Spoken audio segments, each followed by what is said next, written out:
कांग्रेस का आज विधानसभा 2023 का जो चुनावी घोषणा पत्र है, वो पूरा अध्ययन करने के बाद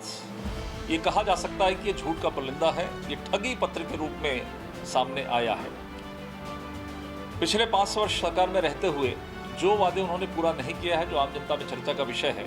उसको फिर से घोषणा पत्र में लेकर वादा करने की हिम्मत इनमें नहीं है, क्योंकि उन्हीं वादों पर जो वादा खिलाफी हुई है उस पर ये सरकार घिरी हुई है, कांग्रेस पार्टी घिरी हुई है।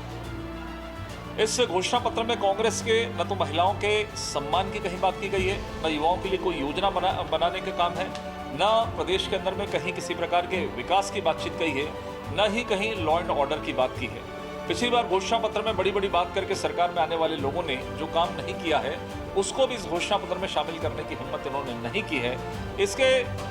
उलट, इसके विपरीत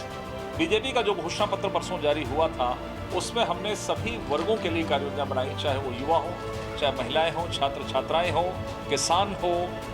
उद्यमी हो, हर वर्ग के लिए हमने कार्य योजना बनाई है। मुझे लगता है कि ये घोषणा पत्र देखने के बाद मैं दावे के साथ में कह सकता हूं कि कांग्रेस पार्टी का विश्वास डगमगा गया है और जनता में जो माहौल दिखाई दे रहा है उससे कांग्रेस को स्पष्ट हो गया कि अब वो सरकार में आने वाले नहीं हैं। सरकार में रहते हुए हमारे जन घोषणा पत्र का इंतज़ार करके 2 दिन बाद 100 रुपये क्विंटल बढ़ाकर